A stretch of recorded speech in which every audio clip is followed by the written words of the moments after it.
Safe, reliable, free, and honest support. Qualities you cannot find online. Until now. Introducing the next generation of online technology support. What technology malfunctions are troubling you? Let us know today on the all-new support forums at www.theapplepost.com.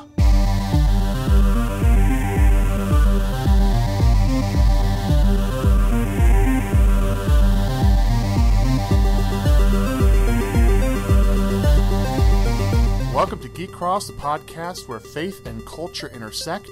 I'm your host, Jeremy Yoder.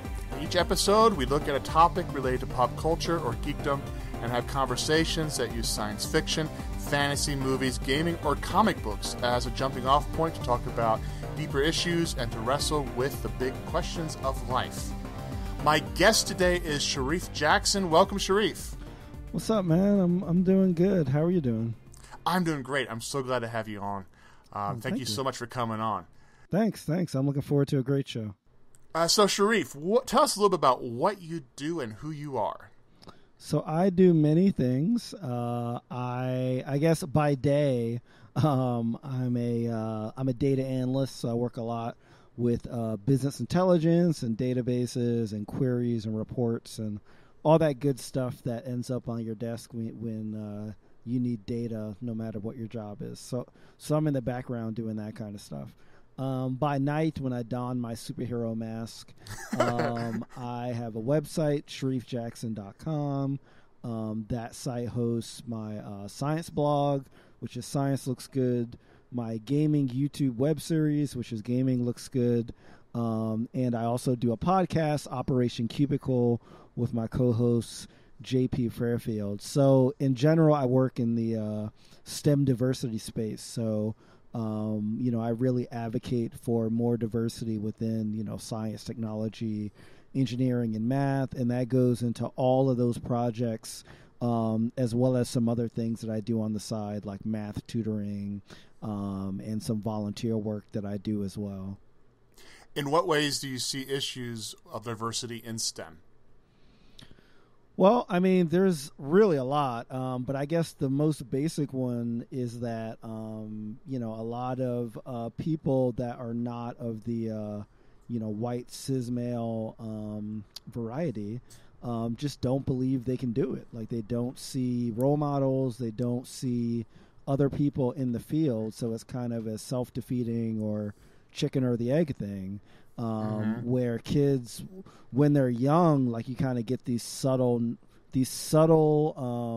but consistent messages of who is a scientist, who is a doctor, who is an engineer, and often it's not shown to be women, it's not shown to be men or women of color. So you sort of get this feedback loop where people don't see it, so they don't think that they can do it, and that's kind of reinforced by possibly the community or the area that they're in. And, like, you just continuously get these kind of signals from society, and that thing starts from a early age and continues kind of to where I am in my 30s, So I think that that's definitely one of the core issues in terms of diversity is like reversing that and make sure that when we have, kids, that we're making sure that they're exposed to very diverse models of what it means to be any career, really, so that they don't feel limited when they want to explore a passion that they have by gender, race, or sexual differences from the white cis male norm. I mean, it's been kind of interesting for me because my oldest daughter, who is 7, is really into STEM stuff and shows, I think, some aptitude in STEM and is very fascinated by that. She wants to be an inventor and an astronaut when she grows up. Oh, wow. Awesome. We're trying to find ways to promote that. And so, like, for example, last Saturday when I was off, we went down to the local recycling center where a friend works who handles the electronics recycling there. And we let her tear apart a VCR and a computer. Oh, that's awesome. She really was excited about that. So it looks like I'm going to have to learn how to solder. Yes. So we're just trying to find ways of promoting that and doing things that excite her and interest her and see where that kind of ends up. Yeah, just prepare to have some burnt fingertips during your first experiences with soldering. Yeah, I probably will. So what can you do then, other than those kinds of things, to promote STEM among folks who are not white cis males? Before I answer your question, I'll say, which is a totally politician thing to do, but I do want to address one thing. Sure. I don't think it's only about promoting it to non-cis males. It's promoting it to everyone, because it's also the majority that also shares this opinion that only certain people can do this. So I think it's really important that everyone sees diversity, not only people that are diverse. But as far as other things that can be done, so I think that as we're learning about scientific advances and technological sort of breakthroughs, I hope that we learn about the story behind the actual people behind this.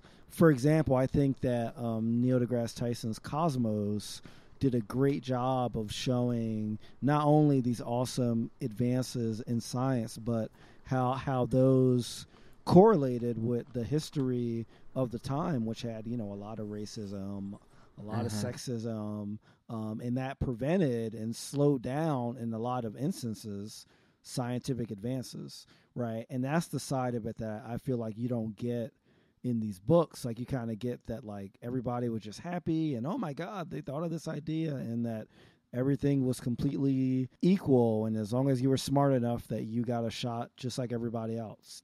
Do you think that we have a tendency to teach science in a vacuum, that it's only about the specific details of science, and we leave out the cultural, social things that are behind it as well? Yes, I definitely do think that. And I think that, science, like anything, is discoveries by human beings within a certain context. And I think that needs to be shown more. And I think that will be not only beneficial to everyone, but specifically to people of color, because there were a lot of people in the history of science and technology that broke through barriers and had to deal with a lot of and I think that a lot of people can identify with that. I find some similarity with what you're describing and the field that I work in theology. Theology was dominated for, at least for the first half of the 20th century, the 19th and the early 20th century, by basically, dead Germans. And now there's much more diversity in the voices that are speaking, but it's still a white-dominated field. Mm-hmm. I think it takes paying attention to other voices, deliberately paying attention, that allows some of that to come in. Yeah, and I like your use of the word deliberate, because I do think that some people think that it should just happen, or people should just seek us out and do this work for us, when it really has to be a top-down led, committed thing by the leaders of whatever organization or group that somebody is in. It can't just be like a side hobby, or just do this on your own time, or, well, black people should just apply here more, or that kind of stuff. It really has to be sort of embedded in the values of your organization, whether it's, a Fortune 50 company, or like a school club or something, like all levels, it has to be a serious thing for there to be any results. Do you experience a lot of resistance? I do. I will say that it's not the majority. I'll say that I definitely, I think that most people that will resist my stuff just doesn't pay attention to it anyway. But I've definitely experienced stuff even from before I kind of officially started, like the website and the blog, because I advocated for this stuff when I was in college, because I was an engineering student in college, and I was one of the few people of color in the engineering program, which was already in a majority white college. And I definitely had some people saying, well, like, why does it have to be about race? And, and like, we accept everyone. And like, as long as you can do the work, that, you know, that should be the only thing that matters. And that's just not the case, you know? So I tend to get around that line of conversation that comes back and up again in like the comments or on Twitter. Probably the worst stuff that I've gotten has been recently, actually, from a lot of the Gamergate and its offshoots, because I've spoken up a lot on like diversity within video games, and like, you know, my YouTube series focuses specifically on diversity in games. So I've definitely had some fairly vicious attacks on those, but nothing compared to something that, you know, a woman would get, right? Yeah, there's a certain amount of protection. I mean, as much as I regret saying that, as uncomfortable, but we are in some ways protected a little bit because we are men.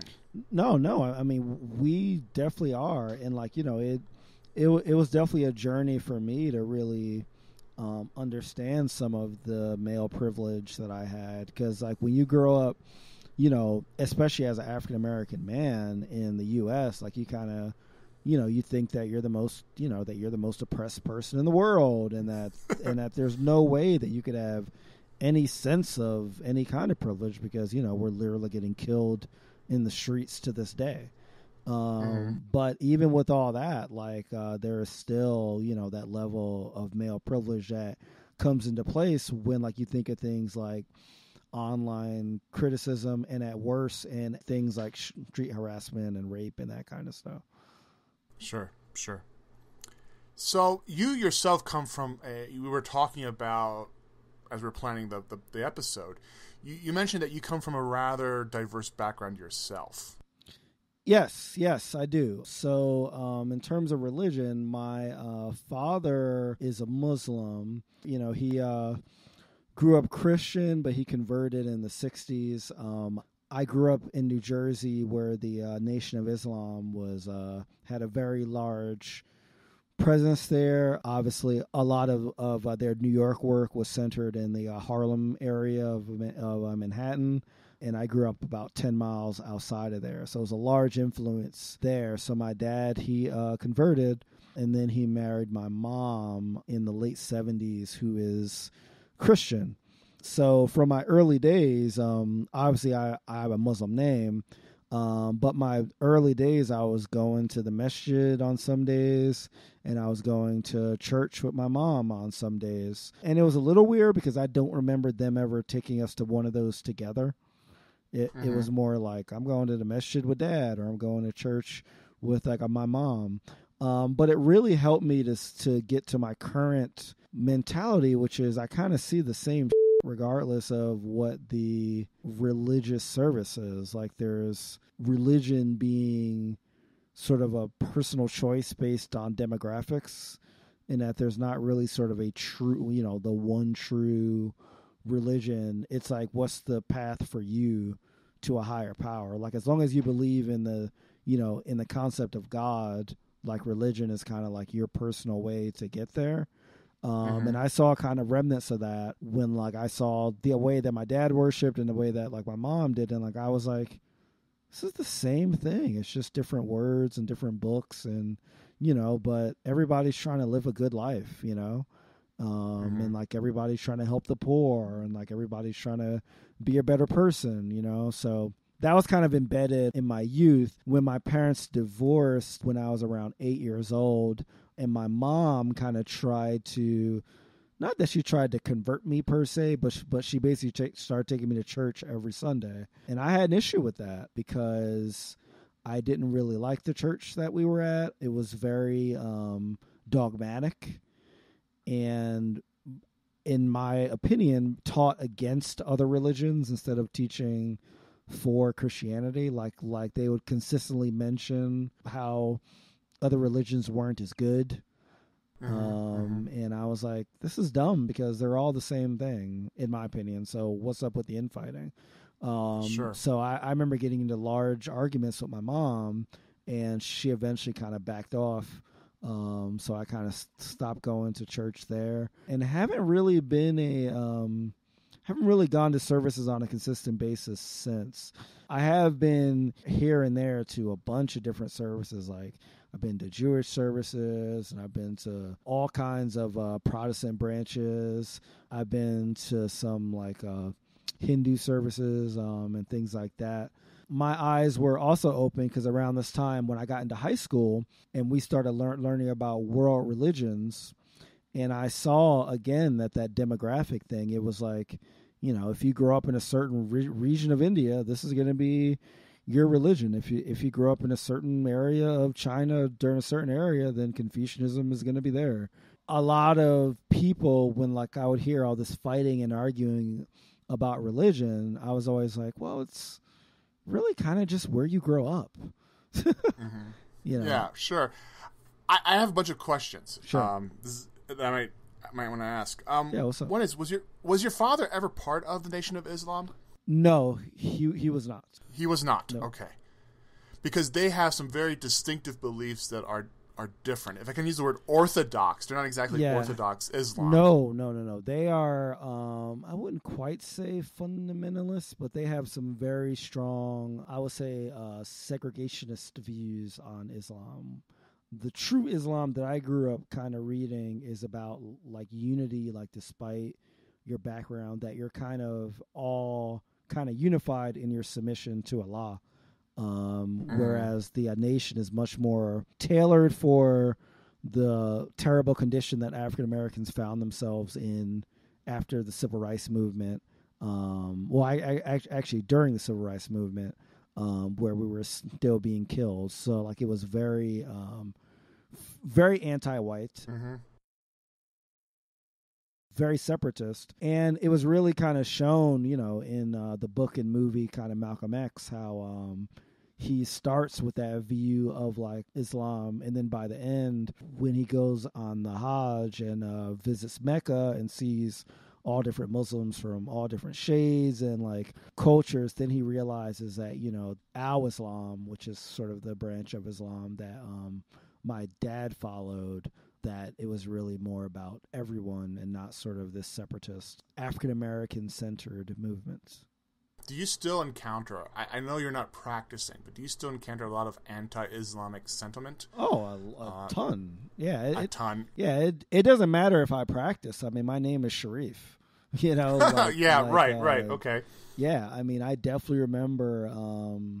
you know, probably the most extreme example was sort of the post 9/11 world, because I was a consultant that traveled every week. So I was in an airport every week, and I was flying out of Newark Airport, which, you know, is like one of the airports that where one of the 9/11 airplanes left from, and was hijacked. So at that time there were like, you know, armed military in the airport for at least a year after that with like AK-47, well, not AK-47s, but like machine guns. And I would get pulled out of line almost every time. I don't mean just like go through this extra pat down. I mean into a back room and, you know, have questions about like what my parents do and all that kind of stuff.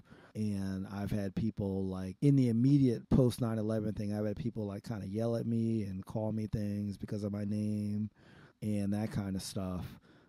So yeah, I've definitely experienced some pretty bad stuff regardless of what I identified as. I mean, one of the things about being a person of color in America is that people will identify you as whatever they want to, like regardless of your self-identification. So, I mean, I've had some interesting encounters with those kinds of anti-Islamic sentiments as well. I pastor in a community that's rather conservative, mostly white. There's a strong Hispanic part of the town, but mostly white, conservative, culturally Christian. And it's amazing how often in church I hear fears expressed about Islam. There was fear that ISIS was going to come over and take over America and cut off our heads, and I've had people pray about that in church.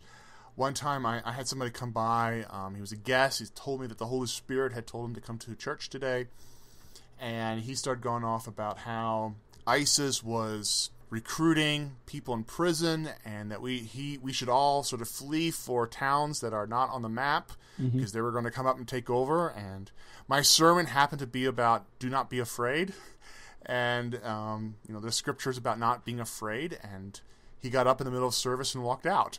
So while it's never been directed at me, I certainly have encountered those kinds of sentiments, and I think that in a lot of ways, Islam has replaced communism as kind of the big boogeyman. Oh, without a doubt. I think that's a great comparison.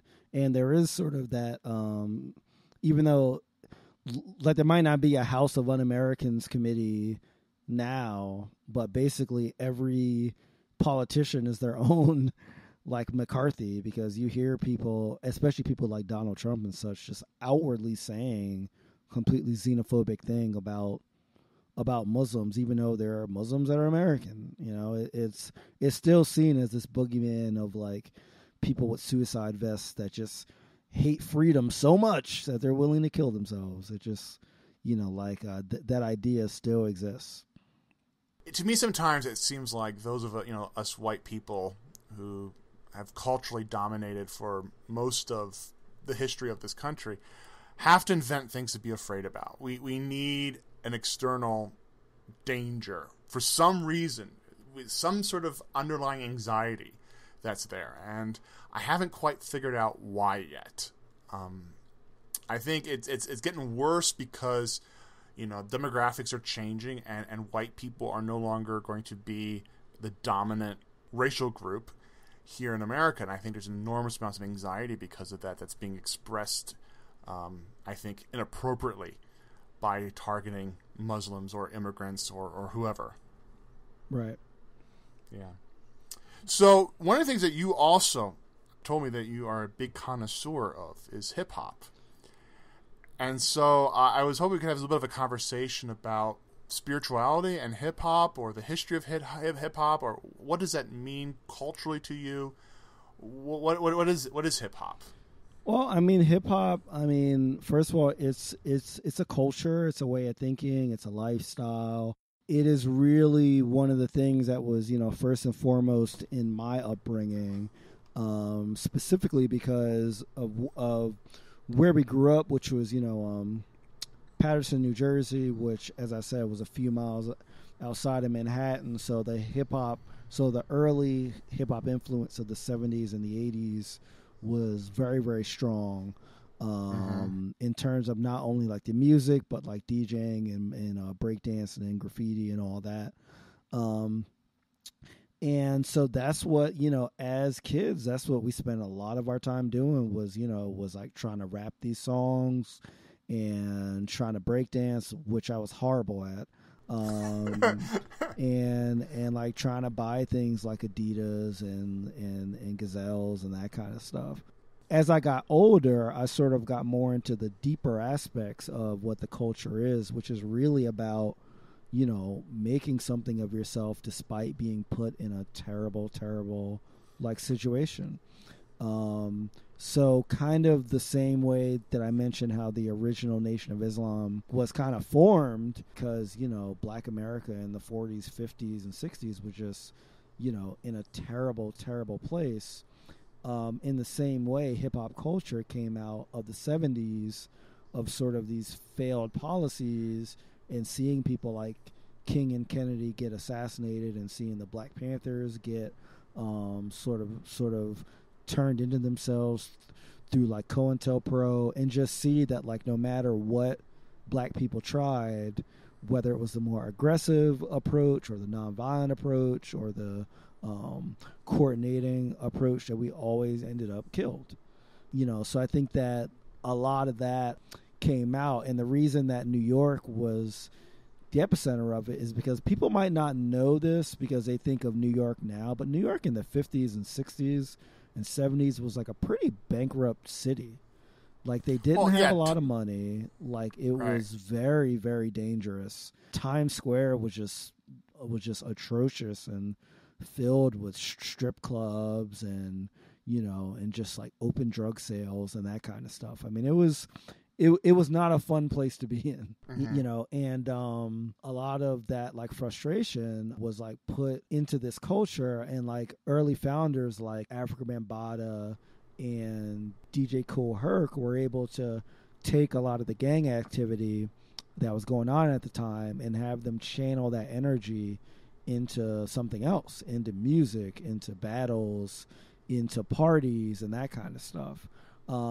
So a lot of it was like really about trying to turn around a lot of the crap that was going on and turn it into something positive.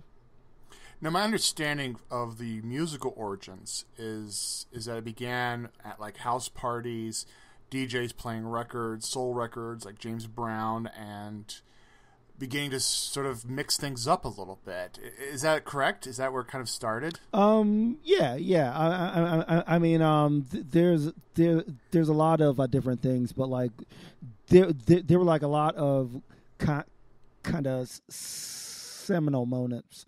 I think one big one was I mentioned DJ Kool Herc. You know, he was born in Jamaica, but he came over to the Bronx, and he was basically one of the first people that would take the break, which was sort of the part of the any song that like has like the heavy drums, and like he would basically kind of loop those back and forth on two different records.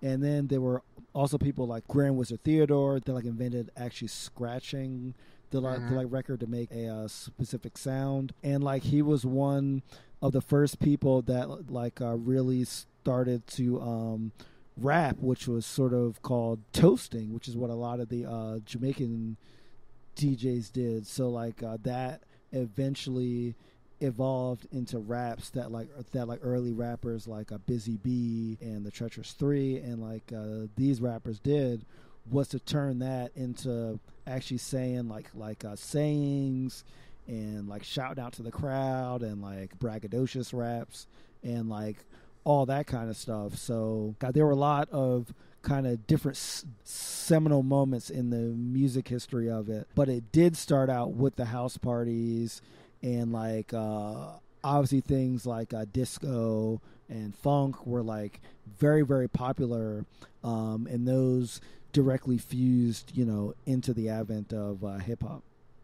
I mean, it's a short line from James Brown to hip hop. I mean, you can hear elements of it in his music, or in early 1970s reggae. I mean, you can hear it. You can hear it coming.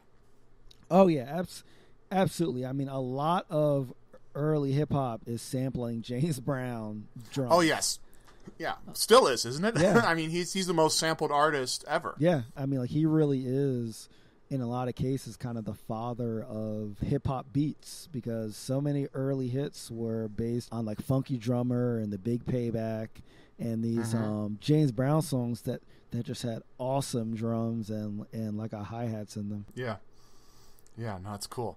So one of the things I wanted to ask you about, you're describing that part of the origins of hip-hop was taking sort of this gang violence and making something musical out of it, right? So you would have encounters on the dance floor instead of in the street. As you were describing that, I was thinking back, there is actually, within black history, black culture, a long tradition of sort of these kind of mock battles between people, right? Like signifying or... Yes.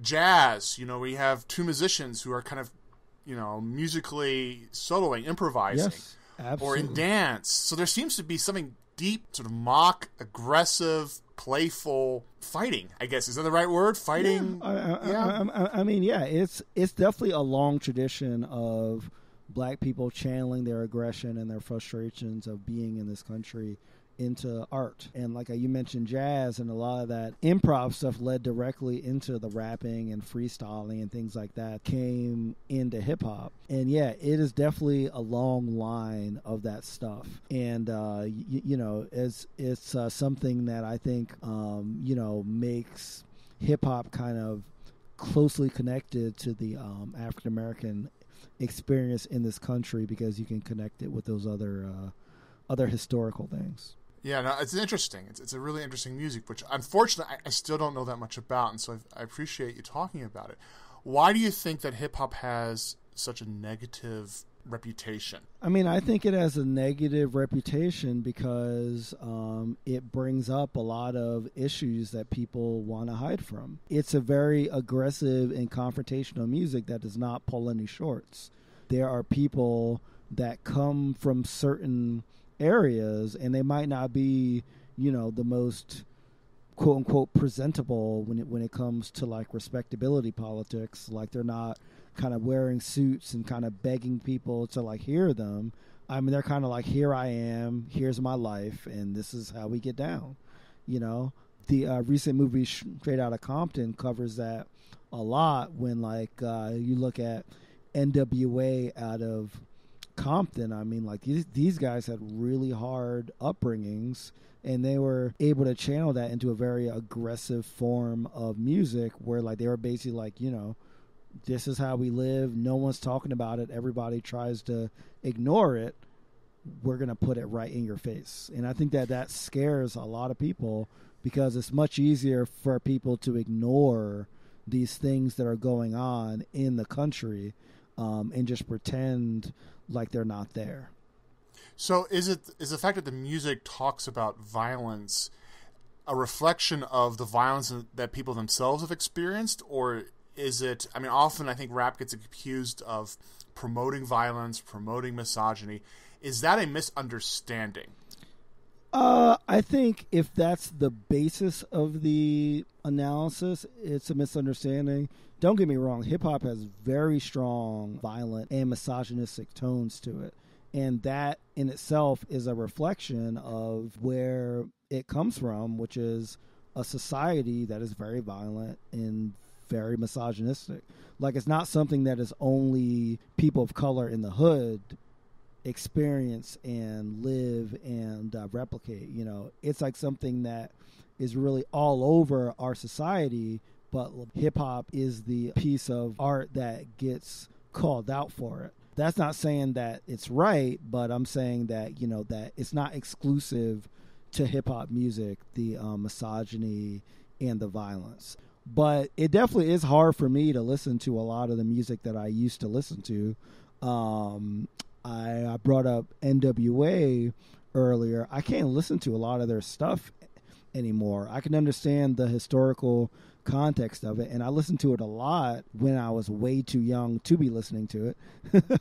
But it's hard for me, as a 35-year-old to listen to some of that really, really violent and misogynistic music, just because I've kind of moved on and I've grown. But I do understand the importance of of like getting people in front of a mic and having them tell their truth. If anything, I think that it brings that misogyny and that violence that everybody knows is around, but everybody wants to act like they're all enlightened. It kind of brings it to the forefront and forces us to deal with it and to kind of ask those questions like, well, why exactly is this screwed up, And then that can lead into questions about, about the environment, about how can we improve conditions so that people don't have to grow up in these kind of things where they can possibly take on these viewpoints, Right. So it really leads to a lot of that conversation, but people want to keep it just to the music when, as I said before, it's more about culture and lifestyle and where people come from. So part of the history of black music in America is that it begins often among poor, disenfranchised, marginal communities. Jazz begins in New Orleans, in the Storyville district, grows up. Eventually, Duke Ellington is playing in Carnegie Hall, becomes respectable. Blues begins in the Deep South, grows up in the North, eventually becomes rock and roll. Rock and roll generally is respectable, or at least, lots of baby boomers feel nostalgia about it. Has it happened with rap music at all? Has it become respectable? Is there a Carnegie moment for rap music, or is it still considered to be unrespectable music? Oh, no, I think it's definitely respectable. I mean, like, you think of people like Macklemore or like Nicki Minaj. These are not only stars within the hip hop world. These are like, pop celebrity stars that even people that have no interest in rap at all know, and they might not listen to the music, but they're aware of their popularity. So I definitely think that hip hop has become this global force that can make kind of bona fide celebrities. So I definitely think that it's like respectable in that form. But I still think that some people see those as the exceptions, and they still think that the core of the music is still bad and negative and should not exist. So it's almost one of those things where I think that the mainstream kind of allows for a few people that they deem as acceptable to represent hip-hop, but the majority of it they disregard as something bad.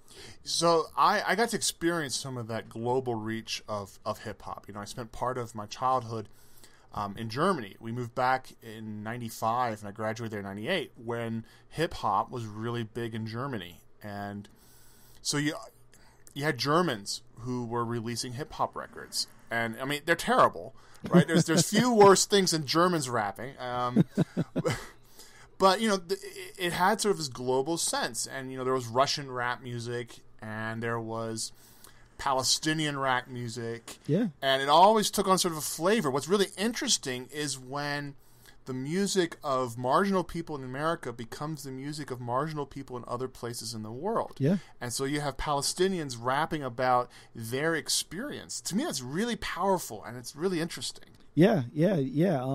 Some of the best rap that I've heard, not surprisingly, has come out of some of the worst areas of the country. I've heard great rap out of Brazil, out of the favelas and stuff. I've heard great rap out of some of the immigrant kind of communities in France.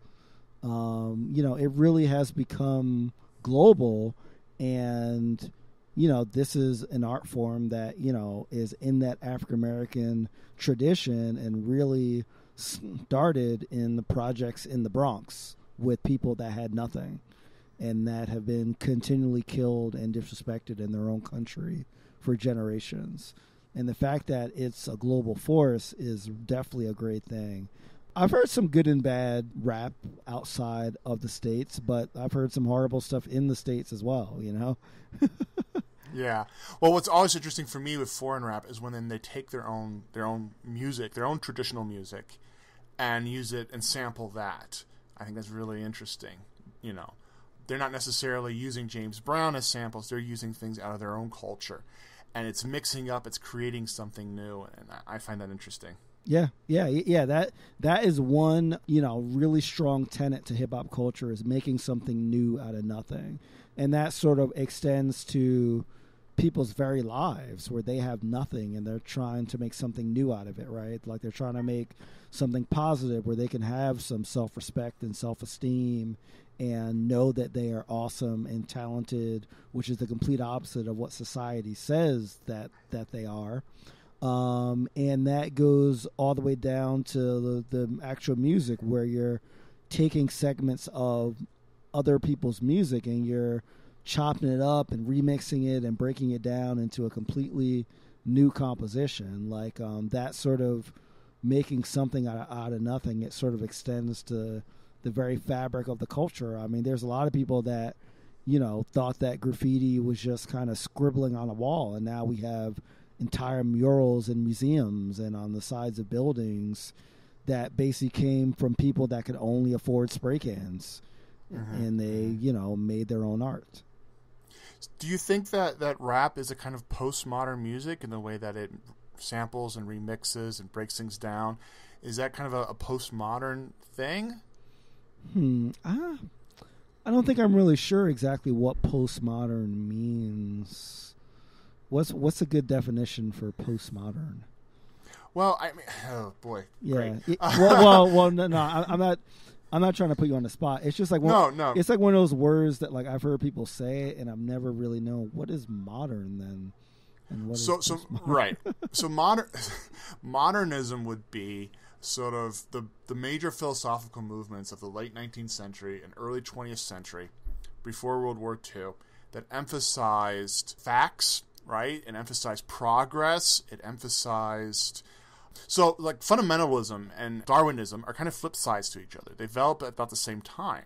And fundamentalism looks at Scripture and says it is all literal, right? These are the facts. We have to draw from the facts. So modernism was a very sort of literal movement when it came to science, when it came to religion, and put a high value in progress. That kind of all went away after World War II. Right. And postmodernity kind of rejects that or questions that, says we can't necessarily trust facts, we can't necessarily trust structure, relationships matter a great deal. And so you see that artistically often when, you sample things or you refer to things, make references in art to other pieces of art. The big question, for example, what is a Mona Lisa coffee cup? It's not the same thing as the Mona Lisa, but it has an image on it. So what is that? I see. I guess with that definition, I would say it's not postmodern. And the reason I would say that is because from that definition of postmodernism, which now my sort of history classes are coming back to me from high school, with that... Yeah, I'm thinking about English classes I took 17 years ago, so yes. Yeah. That definition, I think, kind of ignores the African-American experience, like most history does around that time. We didn't have a time where we believed in structures or we believed in that kind of stuff. Like, there was no, modern as that's defined for us to go through, because we've always been stepped on, we've always been killed, we've always been second class, and we've always had that. So I don't know if I would say that the culture of minorities in this country has had that kind of peak of post-World War I, quote-unquote, modernism to come back, post-World War II stuff to come back down on and sort of have a answer to. I think, pretty much, from slavery to Reconstruction to sort of these fake voting rights that were never enforced to the Civil Rights Movement, we've sort of always been in battle, basically. Mm-hmm. So I think it kind of doesn't do justice to that experience to call hip-hop a postmodern movement. Okay. All right, I think that's fair. I understand. At the beginning of this conversation, I said I wanted to talk a little bit about the spirituality of hip-hop. Yeah, sure. One of the few hip-hop albums that I own was Kanye West's College Dropout. Mm-hmm. And there's this one song where he samples The Spirit in the Dark, right, which was a song done by Aretha Franklin, mm-hmm. which is sort of a gospel song, and she's singing about the spirit in the dark. And how does spirituality... Sometimes I've heard some songs that draw from gospel music. How is the spirituality expressed in hip-hop, and what kind of spirituality is it? Well, hip-hop is very spiritual because the minority experience in this country is very spiritual, because a lot of times that's all we had. A lot of the main movements, like the Civil Rights Movement and the voting rights movements, those were all... had large anchors from the churches and from the masjids in the country.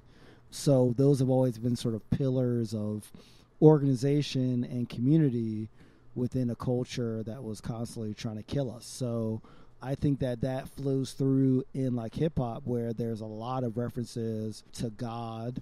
There's a lot of references specifically to Christianity and Islam, but there's also a lot of references to I guess you would call it a religion known as the 5% Nation.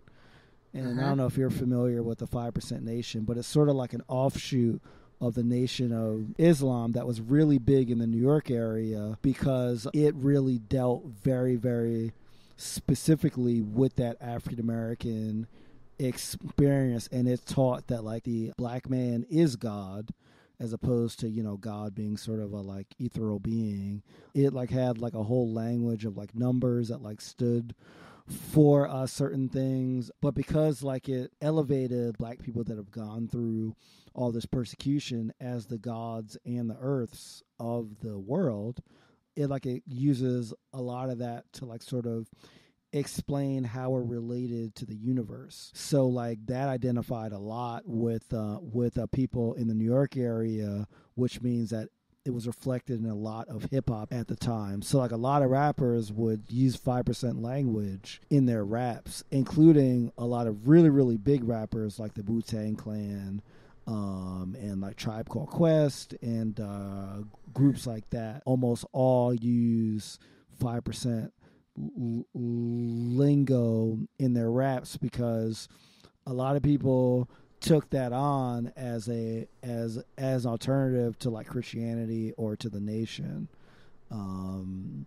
at the time. So like that's a religion that you hear a lot, especially in the late 80s, early 90s versions of a rap songs, and just like really spiritual. And there's some, I guess, more overt things. I know that KRS-One, who is my favorite rapper of all time, he released an album called Spiritual Minded, which is basically like a gospel hip-hop record, where all the songs are basic gospel songs with rap on it. Mm-hmm. And there's a pretty large gospel hip-hop movement where there's a lot of gospel rappers as well, and a lot of gospel music, because a lot of popular gospel music comes out of the same environments that like hip hop does, meaning like minority communities in the inner city. Like there's also a lot of like crossover there. So I see a lot of things of spirituality and a lot of songs about people turning to God when they feel like, they have nothing in this world to hold on to because of socioeconomics, because of racism, because of misogyny, because of all kind of things. So there's a lot of talk of spirituality within the culture. Do you experience, you said earlier on that, you're not really a religious person anymore, and you go to services and it doesn't really connect with you. Do you find within rap music an experience of spirituality for yourself? Well, so I always like to say that I'm very spiritual, but I'm not religious.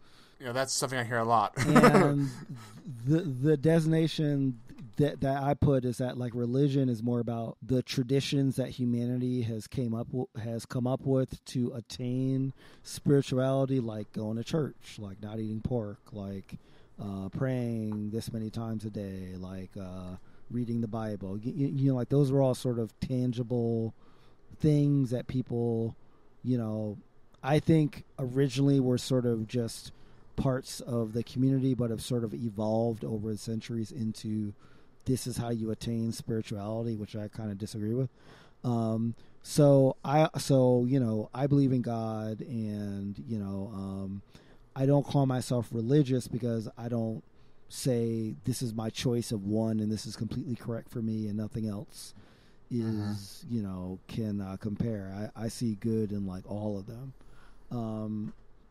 So when I listen to a lot of hip hop music, I do connect with it on that level because there's a lot of like artists that are going through that same struggle where like they might have grown up Christian or Muslim or like a mixture, and they haven't seen anything come out of this belief, right? Because we're kind of taught that, well, if you have faith in God and like you believe and you pray, then goodness will be brought onto you. Well, if you're growing up in a really bad area and you're seeing people getting harassed and murdered and sexually assaulted, plus the overall like society doesn't give a about you, there's a lot of people that sort of are going on these journeys where they're wondering like, is there a God? Did I do something wrong? Is there something about African Americans in particular? These are all reasons why the 5% Nation was really appealing, because it was like, you're a God, So I definitely connect with it on the spiritual level. So for someone who's interested in learning more and listening to more hip hop, where are some good places to start? Well, so KRS-One is my favorite rapper, as I said before. He started in a group called Boogie Down Productions and then eventually went solo. His first album came out in 1987, Criminal Minded, and he's been making albums up until today.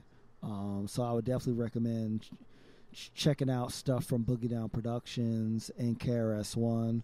I'm also a huge fan of what's called like the Native Tongue group, and that's sort of an umbrella group for other groups like Tribe Called Quest and De La Soul and the Jungle Brothers, and like the Flavor Unit, which was Queen Latifah's group. I'd recommend any of those groups. They all have a very conscious vibe and like a very kind of fun kind of tone to it. I would recommend Public Enemy. They're all along the same lines of why I like KRS-One, meaning like they've been making records since the mid 80s and they still are now. So like you can kind of see how hip hop has evolved over the last few decades in their music. And obviously Public Enemy stuff is a lot more like overtly political. Right. You know, but I think that, you know, that they really have a great voice, and they really, you know, served as the voice of a lot of frustration that we've had with the way that our community has been reported on. I would say Eric B. and Rakim, if you want to see sort of how the modern rap structure kind of developed. He doesn't really make that many records anymore, but like his like albums in the late 80s, Paid in Full, and Follow the Leader and Don't Sweat the Technique are sort of seminal albums in terms of like, if like you want to know how like rappers kind of transitioned from that old sort of Africa Bambaataa and Run DMC style of like rapping to now. Rakim is pretty much the reason why. He kind of changed how people technically fit words into music. So like I would suggest to him, and he was like also very, very heavy on the 5%er on the methodology in his work. In terms of modern stuff, to be honest, I don't listen to that much modern hip hop because I don't like a lot of it. I think part of that is me being older. But if there's one artist that I would suggest that you listen to is Kendrick Lamar. His latest album called To Pimp a Butterfly is just a masterpiece, and it's definitely one of the best hip-hop albums that I've heard, period. So I would definitely recommend Kendrick Lamar's To Pimp a Butterfly. It's just a beautiful traversal of black culture, and it's just unapologetically supportive and positive, even though the issues that he presents are not always positive. He always ends with like a positive vibe. On that note, I would also suggest Outkast. They're also not making albums anymore, but they've done they're not. But they've done about 5 albums, and they're all outstanding. And you can really see their growth as a group with like each album, and like they've tried all kinds of different sounds and songs and personalities, and they're really a great example of how rap can evolve from just sort of like straight up more like a traditional like hard drums and 16 bars and then a chorus. They evolved that to just sort of just really creative songs that don't always follow what you would expect them to. So I'll definitely recommend them too. But it sounds like you're already a fan. Well, I love the video for Hey Ya. Yes. You know, which references the Beatles at Ed Sullivan. I think that's a fantastic mishmash of different things. Yeah, and like that is just one example of how they reach into a lot of different genres, a lot of unexpected like collaborations, but they still maintain to keep the same street edge and personality of when they first came out with Southern Playlistic Cadillac Funky Music, which was their first album. You know, so Big Boy and Andre 3000 are definitely huge in terms of like representing what hip hop can be. Yeah, and they've pushed the edges, and they have sounds like they have a lot of fun. They're really funny too, and yeah, it's joyous. The video for Hey Ya is so joyous, you know, and so much fun. I really enjoy that. Shareef, we've been at this for about an hour. Is there anything else you'd like to talk about?